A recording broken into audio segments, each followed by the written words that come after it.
Another game day for the Arizona Coyotes on this Thursday, playing host to the Columbus Blue Jackets. Final time that these two teams will meet during the regular season.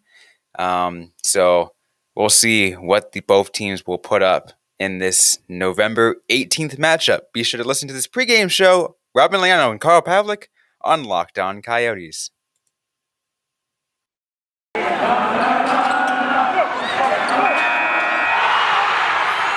You're Locked On Coyotes, your daily podcast on the Arizona Coyotes, part of the Locked On Podcast Network, your team every day.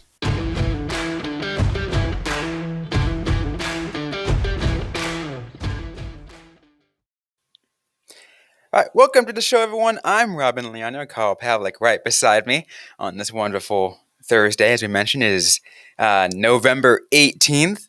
Arizona Coyotes play the Columbus Blue Jackets, as I mentioned. Final time this regular season. You know, when you play an Eastern Conference team, you only play each other twice.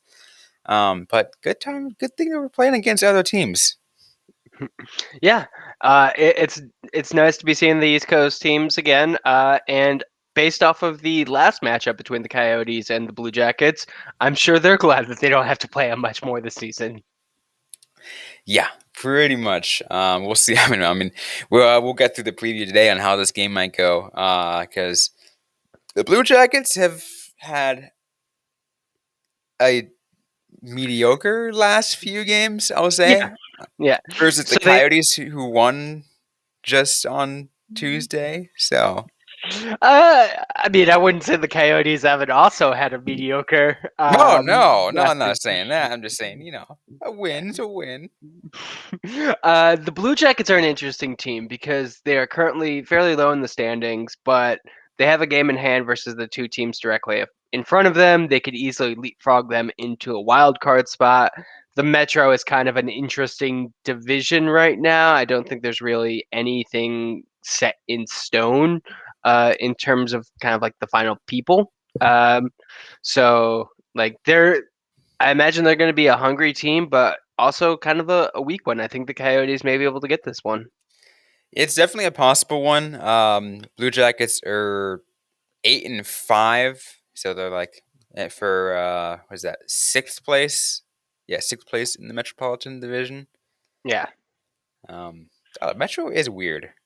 I've It is. actually just looked at this and I'm like, what?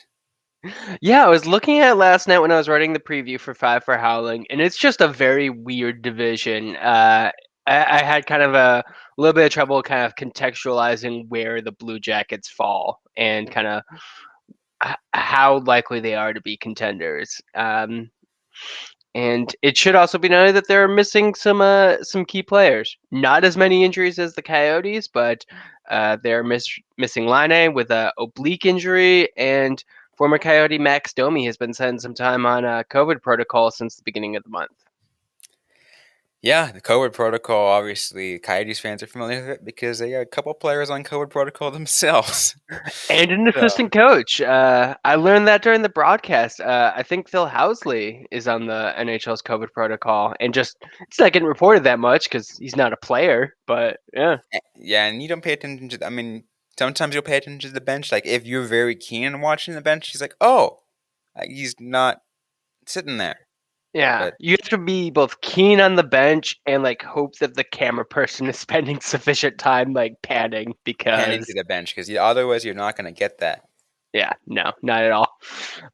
Also, sometimes you just don't really remember what assistant coaches look like because you don't see them all that often. You're just like, Yeah, and I will say that the only time I recognize assistant coaches is if it's like a team where it's been the same assistant coach for like 15 years.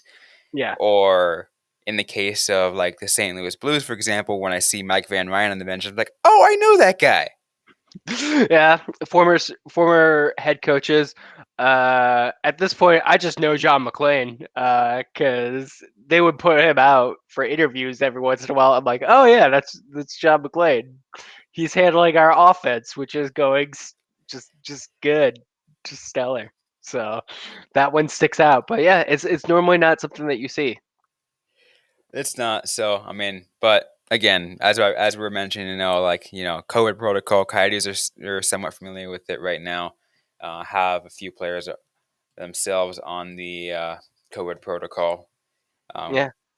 so that's still Ladd and Larson, right?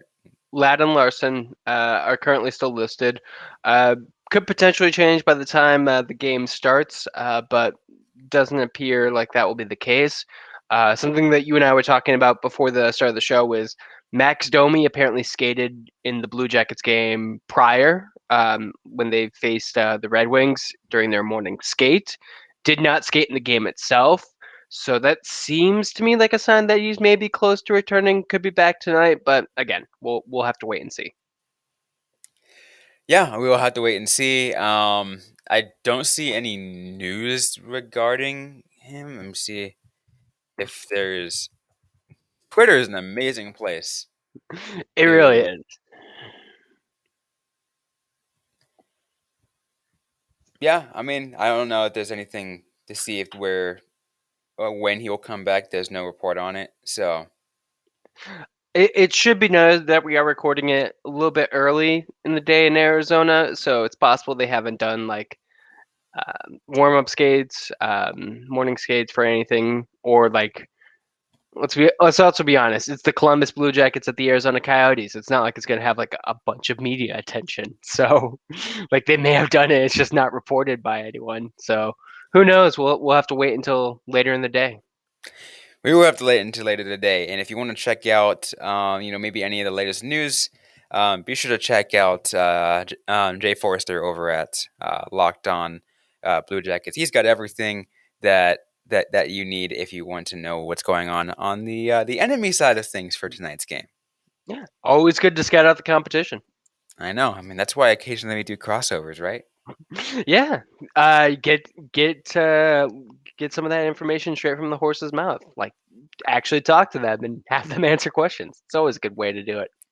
Plus, it's the positive of working for the Locked On Network. Am I right? I mean, we just reach out to the person right next to us. Hey, come on the show with us. That is definitely a very good thing that we are able to do. It helps us kind of stay informed on teams. Uh, I don't imagine like two like fans have like someone they know with every single franchise who could be like, "Hey, tell me how X team is doing." Like one of the many benefits to being with a media company that has a podcast network like this is there's someone who's just keeping track of everyone. Exactly. So, and again, we'll have more crossovers over the coming weeks as the Arizona Coyotes continue their season. I mean, lots of people we still need to talk to. Obviously, some of our Southwest friends, and the Golden Knights, the Kings, the Ducks, people like them. Yeah. Been waiting for people like those guys. Got to bring the content boys who are in San Jose. Yeah, definitely. Lots of people to talk to. Still a lot of season going on, and possibly like this will be the start of the Coyotes turning their season around. It'd be nice if they got their second or third win, first time getting two straight. Yeah, and then maybe we can start saying a couple words together that will just give everybody chills. I won't say it now, just because you don't want to We, jinx it. yeah, definitely don't want to jinx it. Sports people are very Superstitious. superstitious. I was trying to think. I'm like, what's that I'm thing not that Batman superstitious. I'm always just a says? little stitious. I am very not superstitious, but I have learned that people get angry at you if you impede on their superstitions. Oh, let me tell you a story about that. Before we get to the break and finish off previewing this game, I had a friend before. This was in 2016. Getting ready to watch the San Francisco Giants game for the wild card game, and I'm just like, hey, do you want to come to my place and watch the game?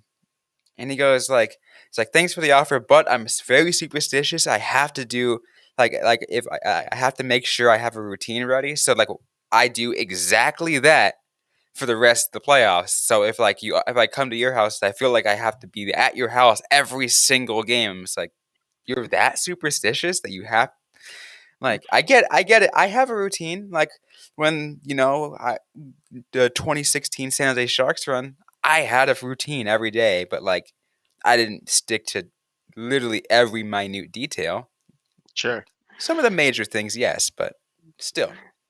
Yeah, I know people who are like that who like do not want to change up their routine in any kind of way. It's kind of like the go-to stereotypical depiction of a superstitious fan. I will just say that in my God, almost 10 years covering the Coyotes for Five for Howling, I have long since learned that what happens on the ice has absolutely nothing to do with me whatsoever. So I don't think that my There's a little feeling right here in your fandom heart that's like that thinks like maybe there is a connection just because you're a fan. There's that fan connection. nope. It's at the subconscious level, and that like it's not really. It's just the a way that fans can connect themselves with the team.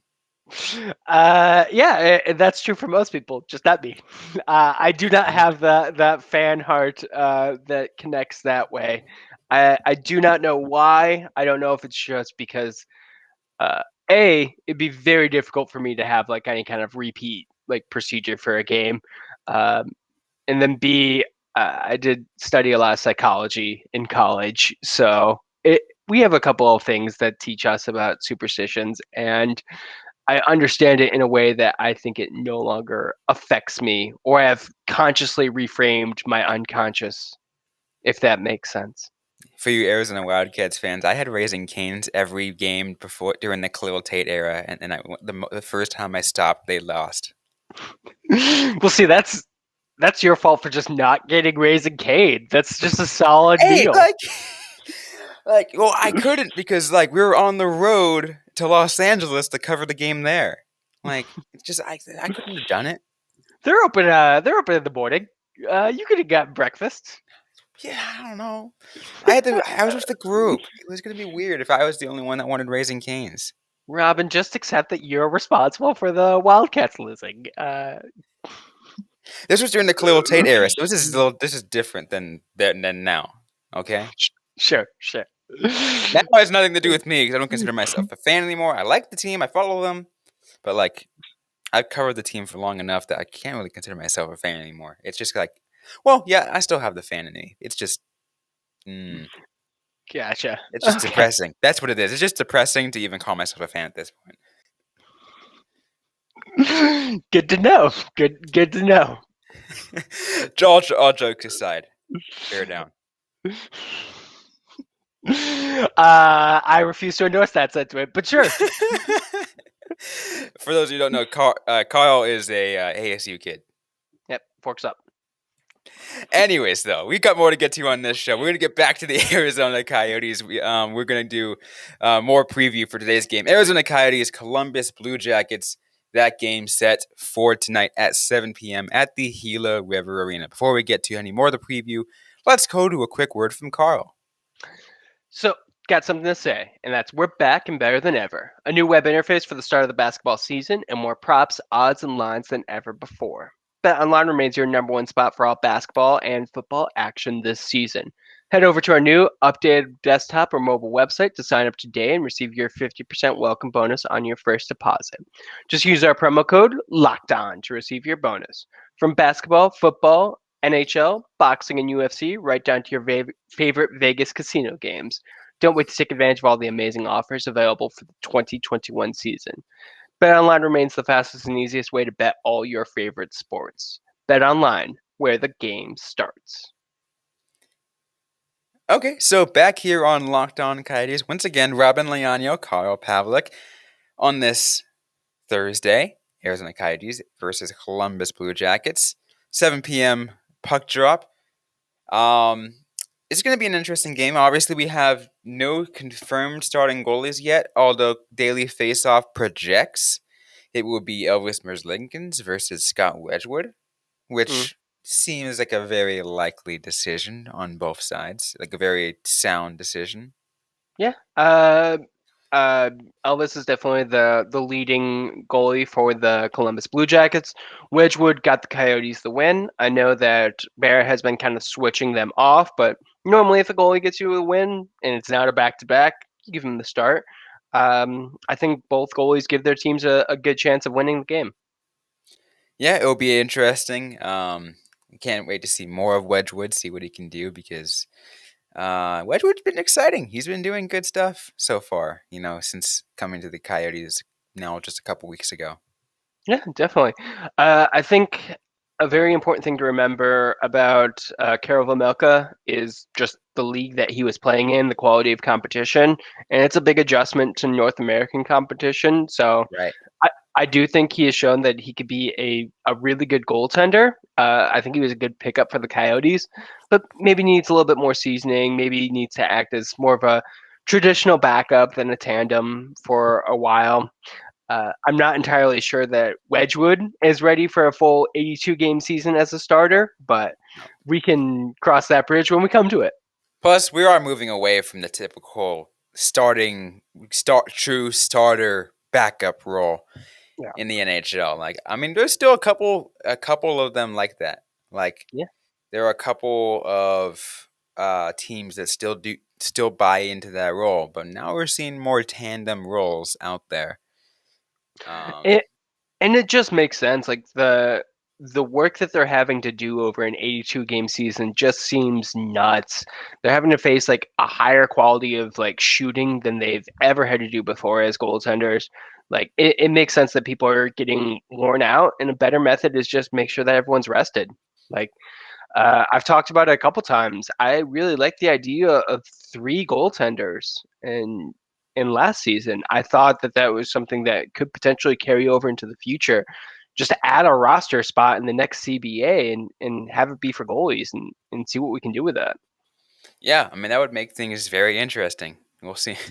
Um, I but do think if the Coyotes want to make sure that Wedgewood has an easy job tonight, they're going to lay off the penalties, which they what they kind did of did. on Tuesday. Yeah, kinda. Like they still took some very inopportune penalties, Yeah, but but only three. only three. Yeah, we grade the Coyotes at a curve here. So Yeah, it's a pretty big curve too. It's like here's the top of the NHL, yeah, here's the mediocre NHL, here's where we curve the Coyotes to. yeah, three penalties, practically perfect. And actually they took four penalties. They give up three power plays, but that 4-on-4, That's true. yeah, which again bit them on the ass because that's when Colorado got a goal. Yep, and but although it still doesn't count as penalty kill, so Yeah, it did. It helped their penalty kill numbers, but didn't necessarily do them any favors in the standing. So discipline definitely key for the Desert Dogs tonight. that counts as even strength, right? Yes, Technically. a 4-on-4 goal counts as even strength. Okay. You just don't see it. You just won't see it on stat sheets because like natural stat trick says 5-on-5 or 5v4. It doesn't show 4-on-4 because it doesn't register that way. I mean, you can put Yeah, all situations, but still. and I mean like I don't think there's ever going to be real use for like a 4-on-4 stat in like fancy stat communities just because it's such a rare occurrence. Like it doesn't have the kind of No, like sample size. what's really rare is when you see a 3-on-3 in regulation or a 4-on-3. Yeah, or a 5-on-3, which No, the that's a little Coyotes, more common sometimes. not a full 2 minute 5-on-3, No, like the that's true. Coyotes had. Um, but that also kind of goes to one of the other things. They had a really effective power play. So special teams were big against the Blues. I think they're going to be big tonight. Yeah, Barrett Hayton, with a power play goal, it's like ooh, Yeah. he's doing well. It would be nice if this became like kind of the coming out moment for Barrett Hayton if he really just kind of like because I think we've all been kind of waiting for him to have a really effective rookie season, Right. and Up until the Blues, I wouldn't say he's looked stellar. He hasn't looked out of place, but he's looked He looked fine. like he looks like he belonged.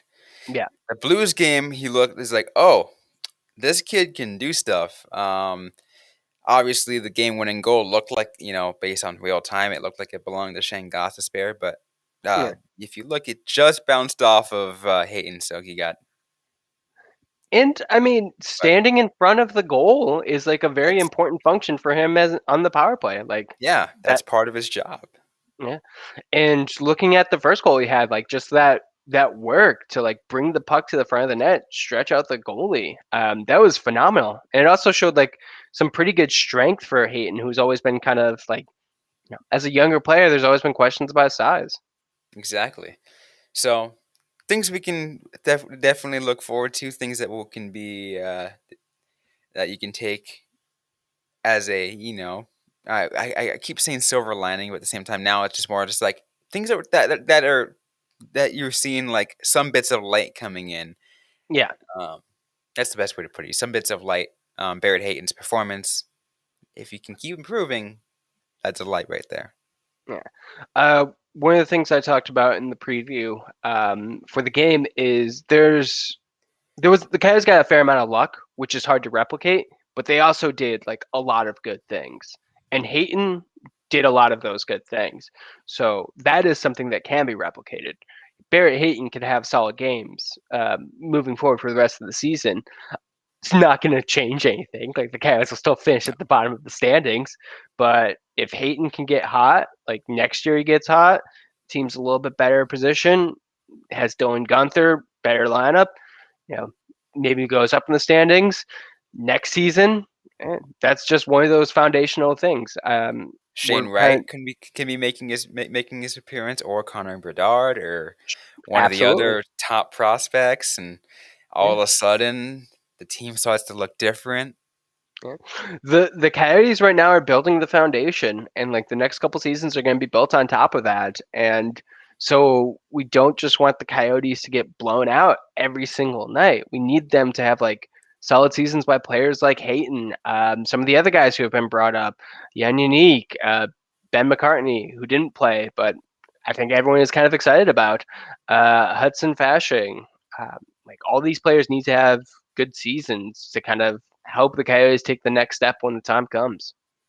Yep, and that's the whole point of this season. The whole point of the rebuild is to kind of give this opportunity to the young people, right? Show them, a lot of these guys who spend a lot of time in Tucson, or in even some of the people there's little time in Tucson. Those that showed that they can really perform in the junior level for a few extra years, and like now they're finally getting their opportunity because development. Development and the Coyotes have the spots, especially with the injuries we talked about. Like Mm-hmm. if Ladd and Larson are going to go down, someone needs to step up. And sure, like Larson may retake the spot like when he's off COVID protocol, but he's not necessarily going to be around next year. If you can make it hard to be sent down now, that's a job next year. Exactly. That's the whole point of what the Arizona Coyotes have been trying to do all season long. It's Yeah, amazing to watch, to be honest. yeah. It's I wouldn't say fun, but It's it's it's interesting. yeah. That's what I'm getting at. It's very interesting to watch. You're seeing how, um, you know, these younger players fighting for roster spots and fighting for a spot, not just a roster spot, but like a spot on the future of the franchise. Yeah, you're not only playing for this season. For a lot of these players, they're not playing for this season. You're playing for next season. And more than just next season, Yeah, seasons after that. yeah. You're playing for a contract, which will hopefully be a Yeah. couple years. So Ye- yeah, Yeah, at least a couple years. yeah. Don't want any more of those 1 year deals if you're like Kyle Capobianco. You want to be like, no, I have proven. Give me 3. Exactly. Exactly. Yeah, we still got more to get to on this show. It will be prediction time for the Arizona Coyotes. We'll talk about all of that, including the lines, courtesy of our friends at betonline.ag. All of that coming up in just a second. But first, a quick word from our sponsors. And we're back again.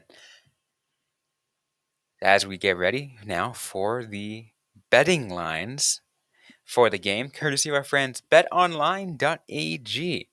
If you go to their lines for the Columbus Blue Jackets at Arizona Coyotes, Arizona is 1.5 underdogs, as per usual, at minus 185. And then plus 138 on the money line. Total points is at 5.5. Standard, as we've seen over and over Yeah, again this standard, season. very standard. Yep. I'm starting to wonder if it's not so much a lack of data and more just the Coyotes are so bad that they No, just. I just like all the NHL games are like this. Mm, A lot of them are like this. It just there's a total points will go usually anywhere between like 4 something to 6 something, but then it really goes higher than that because then the betting is just hard to make. yeah. Well, I am kind of curious if the Coyotes can avoid getting swept. I think they are going to come in with like a lot of confidence, a lot of momentum. Uh, I still think this is going to be a difficult game, though. I'm not sure kind of what I would bet on this one. It's a home game, Yeah. so I'll take that into consideration. Trying to think.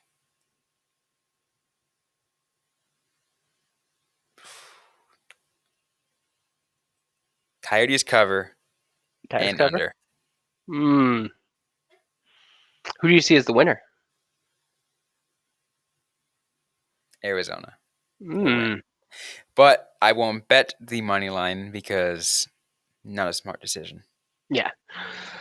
I made that mistake a couple times. I think it's going to be a tighter game. I don't think the Coyotes are going to cover, and I think it is also going to be under. I think it's going to be a 3-2 Arizona. So Coyotes technically do cover then because they take the points. Yeah. Sorry. Uh, I didn't come to that score until afterwards, but yeah, that's what I would say. 3-2 Arizona. I think it's going to be another low-scoring event. I think both teams are going to be a little bit more defensive without some of their key offensive weapons. Yeah, I was actually going to come to around that score, around 3-2 Arizona, if maybe even 3-1 Arizona. Hmm. But 3-1 would be interesting. Especially after the Coyotes were beat 8-1 to start the season. Like if they can hold the well, Blue Jackets to let's one, be that'd be fair, and I'm like, amazing. and I don't want to knock on Carter Hutton, but Scott Wedgewood can play better than Carter Hutton. Sure. I'm not gonna throw all the blame on Carter Hutton for an Oh, it definitely 8-1 wasn't all. loss. No, it definitely wasn't all the blame on Carter Hutton, but he was Yeah, in there pretty much for the entire game. yeah. Um, so, and I mean the Coyotes just looked like a mess to start off the game. So like it was a whole mess, but still, let 7 goals in, like dude, like The Coyotes did take potentially up until last game to get their stuff figured out. So, like they were a mess for most of it. I just kind of hope that the game against the Blues was kind of like the turning block because I'm tired of seeing just long stretches of losing. Like I know yeah, the team's going to lose more than they win, but at least string together a couple of wins. That'd be fun. And I think yeah, they're gonna, just some excitement to end November, yeah. right? Yeah, we're going into American Thanksgiving. It'd be nice if there was like a nice, reward for the fans for watching. Like if you stuck with the team this long and you're not a media person being paid to watch games, then I don't know what to tell you. Like people keep telling me on Twitter, they're like, "It's been rough watching the Coyotes." I'm like, "Yeah, I know. I also watch the Coyotes. I know it's rough." What are you thankful for Thanksgiving? I am thankful for Bill Armstrong committing to the rebuild and forcing me to watch a terrible team. I'm thankful for Dylan Gunther highlights on Twitter. Yeah. Good times. Good Yeah. times. Anyways, though, we have our scores. Both of us around 3-2. I even say 3-1 is a possibility, but 3-2 is more likely, just because Columbus is still a decent team. I mean, they're not good, but they're still a decent team. Yeah. So that's where it will be at. Be exciting to watch. We'll have to see. Be sure to stick around for our post game show. We will talk about everything that went down after tonight's game. So we will see how it all goes. So be sure to stick around. But that's it for today's episode. If you like what you heard, don't forget to leave a review. We're available everywhere you get your podcasts. Like, comment, subscribe if you're yet to already. Be sure to check us out on YouTube and Facebook. For Facebook, it's facebook.com/LockedOnCoyotes. Don't forget to interact with us on social media, on Twitter, or at LO_Coyotes. I am at Robyn Leaño. That is ROBYN_Leaño. Carl Pavlock is at Carl Pavlock FFH. Interact with us, ask us a question you might have. We might answer right back or on a future episode of the Locked On Coyotes podcast. Thanks again, everyone, for listening to today's episode. Hope you guys are staying safe out there. Hope you guys are staying healthy. And don't forget to howl on.